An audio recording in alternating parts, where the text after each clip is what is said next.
Julia, Karine and Marley Morris. We're from Counterpoint, a research and advisory group that analyses the social and cultural dynamics of risk. And we're here today with George Lakoff, an expert cognitive linguist from the US. And it's a pleasure to have you, Mr. Lakoff. Well, it's not only a pleasure to be here, but I've been learning a lot here. Yes, we've hosted George for the past week. We've had many events, and we just thought we'd finish up with an interview discussing a few of the key questions that George has discussed in London. Exactly, and one of that question is, what's the understanding of the mind that is currently in fashion? Well, what I learned, and what many people learn, especially if they're progressives and they study political science or public policy or economics or law, they learn Enlightenment reason and the rational actor model. And Enlightenment reason basically is a version of Descartes, 1650. It was very important in 1650 because the assumption was that everybody is a rational animal and it's the same rationality, which is what makes them human, and therefore they can think for themselves and don't have to have the church or nobles think for them. That was really important in the Enlightenment and absolutely crucial to the development of civilization as we know it. Very important. The problem with it is it was great in 1650, it isn't great in 2013 for the following reasons. It has its limitations, which are very severe. It assumes, as Descartes said, all thought is conscious. And it turns out that thought is probably 98% unconscious. 98% is, not something that you can measure exactly, but there are reasons for, 98, 95, but lots, mostly unconscious. Why? Because consciousness is linear. Thought in the brain uses parallel brain circuits. And the parallel brain circuits for any concept of any complexity at all go all over the place with thousands of connections to different parts of the brain. This is crucial because you can't linearly follow all of that as you're thinking. So most of your conscious thought is actually unconscious and you're not aware of it. And when you make a decision, Benjamin Libet's research at UCSF indicates that you actually make it unconsciously about half a second before you are consciously aware of it. So even your decision making is not just under conscious control. Now that doesn't mean you don't have free will, because what is now the will is part of your unconscious brain. And that is important. You need to know that. So that's one part. The second part that's crucial has to do with emotion. The usual assumption is that emotion gets in the way of reason. And sometimes it does. When you're, very emotional, you might be, not able to think straight and so on. But in turn, what Tony Damasio found when he looked at people who had brain injuries and strokes that didn't allow them to feel emotion was that not like and not like meant nothing to them. They couldn't tell if anybody else would like or not like what they do, so they couldn't set any goals that made any sense. And you need emotion to be able to set goals and then carry them out. That's what rationality is about. So you couldn't be rational without being emotional, and no one can. And so what happens is if you're not emotional and like and not like mean nothing to you, you act randomly, and that screws up your life. It's not very good. So how does this understanding of the brain affect how we deal with issues? Well, it's not just that. There's a further one that is one that you don't just think in terms of logic, which is what, in fact, there is no one logic. If you read the Journal of Symbolic Logic and so on, logicians make up logics that have different properties. But it's not just that you think in terms of logic. There are logics of frames, metaphors, narratives, even emotional logics. And we've studied those in great detail. So a frame, for example, is very simple. Imagine going to a restaurant, right? You understand a structure that you expect to happen. You expect maybe to be greeted and seated by a maitre d' or somebody who seats you. You expect a waiter to take your order. You expect to get a menu, to choose something. You expect food to be delivered, to eat it, to get a bill, to pay the bill and leave. That's a scenario. And the frame elements or roles are the entities, the waiter, the cook, who cooks the food itself, the table you're sitting at, the customer, the bill, the person you pay, all of those are in the frame. And then most things in the world are not in the frame. You know, herds of elephants are not in the frame, surgery is not in the frame, etc. So this is important to understand, this is the case. But that frame is made up of other frames, because a restaurant is a business. It has to do with food service, which you can do in your house, and it has to do with a host-guest relationship. And these frames have bindings, neural circuits binding them together. So what you have is the guest is the customer, is the eater in that. But you can separate those frames and have, businesses that aren't restaurants and so on. Now, why is this important? It's important because we always think in terms of frames. And what Charles Fillmore discovered was that every word is defined relative to a frame. You say surgeon and you got a surgery frame. You say waiter and you got a restaurant frame. And it activates the whole thing. And that's important. You're constantly activating frames. Now, another thing is that what are called conceptual metaphors are mappings from frame to frame. So more is up, less is down. Prices rise and fall, not literally. And that is also in your brain. You think with your brain. You're thinking with neural circuits. Ideas don't float in the air. They're all physical. And metaphors are also physical.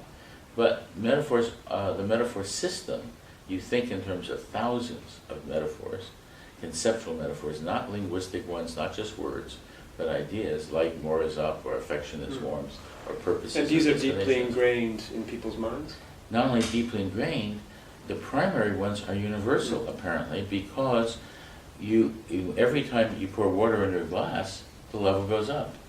That means that in your brain is recognizing these in two different parts of the brain, right over and over, which means that they get stronger, that the activation spreads, because each neuron is connected to 10,000 others along existing pathways till the shortest pathway is formed. And that pathway is the metaphor physically. Metaphors are physically there in your brain, and the ones that fit common experiences in the world that bring together the same things over and over, you're held affectionately as a child and you feel bodily warmth. Affection is warmth. Those metaphors show up in wide parts of the world wherever those experiences are. And so they are structuring your people's brains in widely spread, sometimes universal ways. Now, that doesn't mean every metaphor is the same, because then those primary ones can be put together and bound together in culturally specific ways. But now this matters in politics. Why? Because all politics is moral. Right?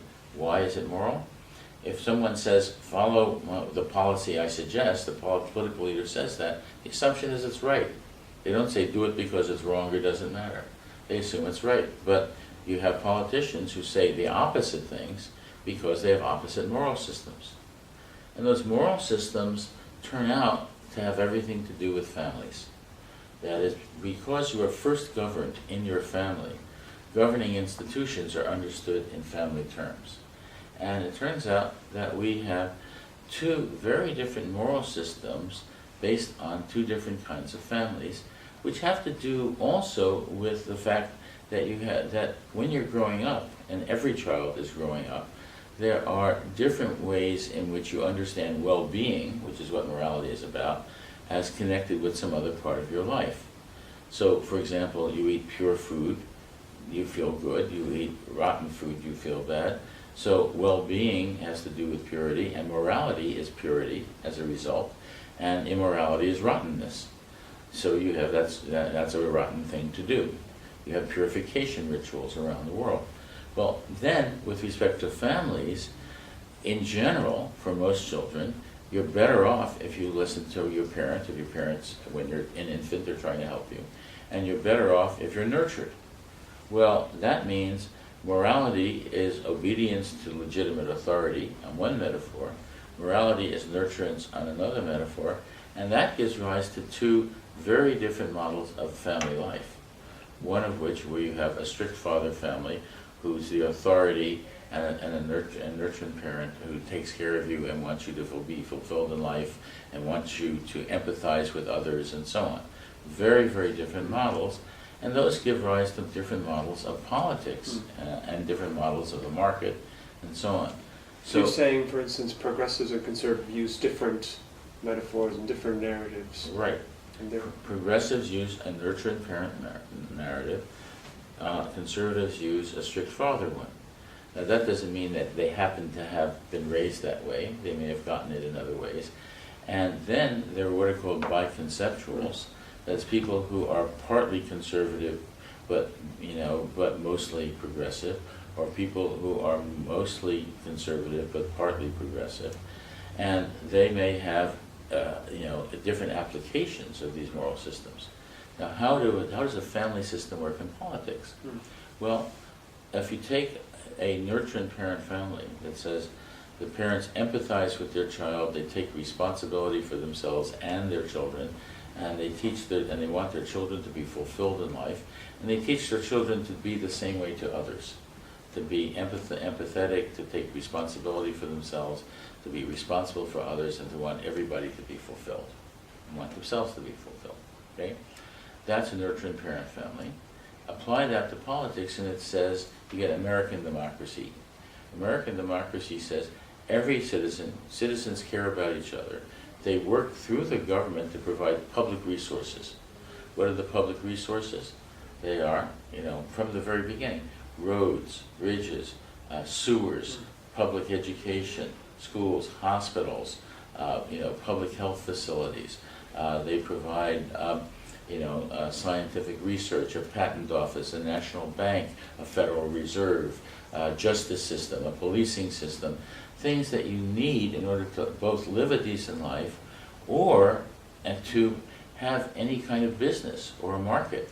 You can't have a business if there are no roads, no sewers, no airplanes or airports, no communication system, no public health, no educated people.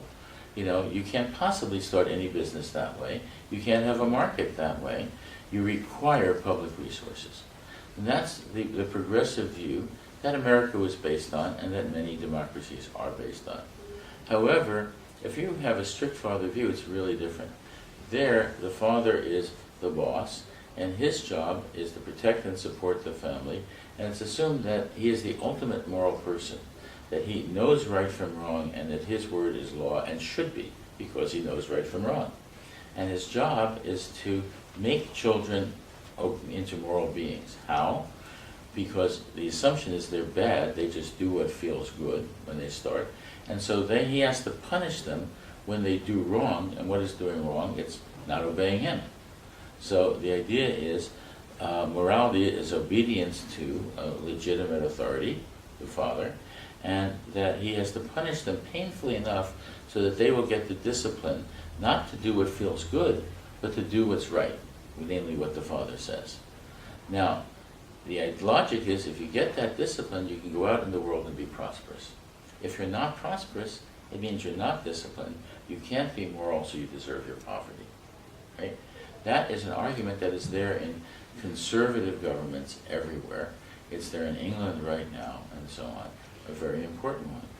But there are other parts that are equally important. There's a moral hierarchy there.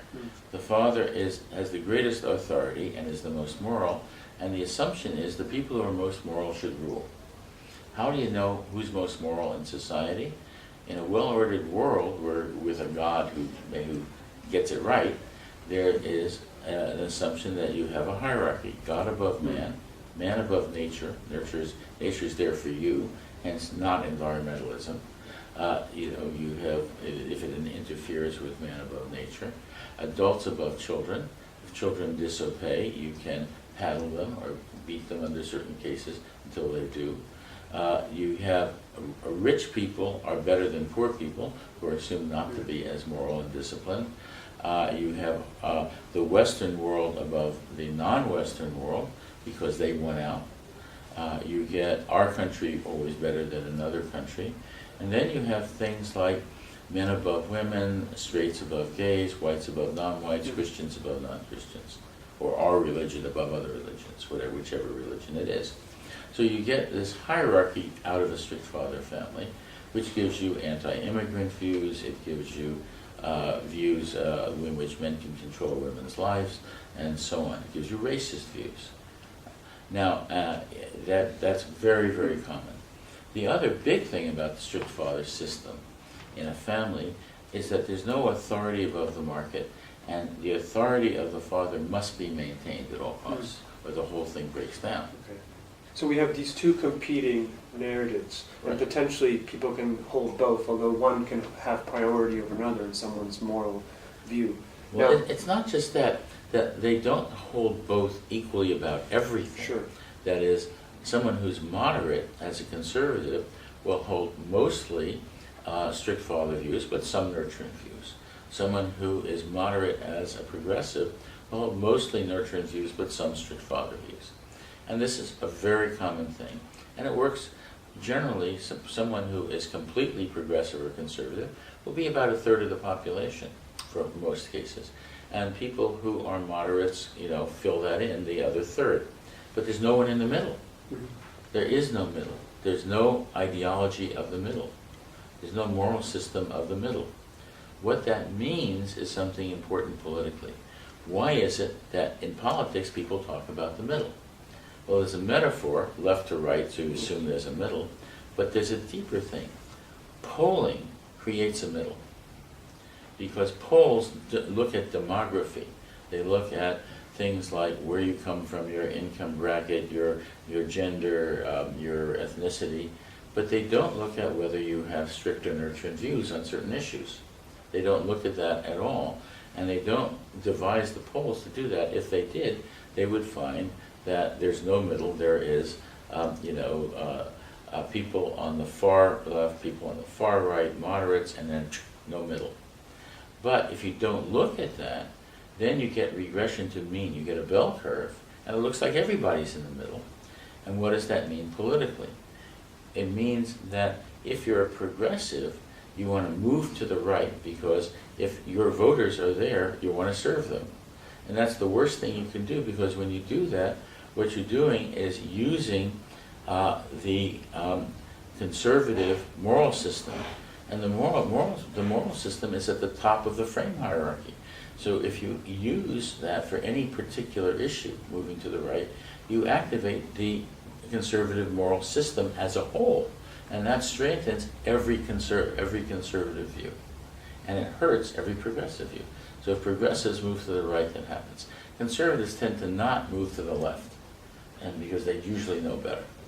Sometimes they don't, they do, but usually they know better than to do that. But progressives don't. Why don't conservatives do that? Because in conservatism, just as the father's authority must be highest, the authority of conservatism itself can't be violated. So conservatives are out to make the world conservative, and to defend conservatism, to defend the idea itself, and to extend it. So if they get a poll and they find some people are not, a bunch of people are not conservative, what they want to do is change the world so that the next poll makes it more conservative. So Democrats follow, people who are liberals follow the poll, and conservatives try to change it. So are you saying that, go ahead. I think that's fantastic, Professor Lakoff. Thank you very much for your time, and we wish you a good trip. Thank you very much, and it's been not only a delight to be here, but I've met an enormous range of just amazingly dedicated, intelligent, thoughtful people who ask deep questions, and boy, have I learned a lot.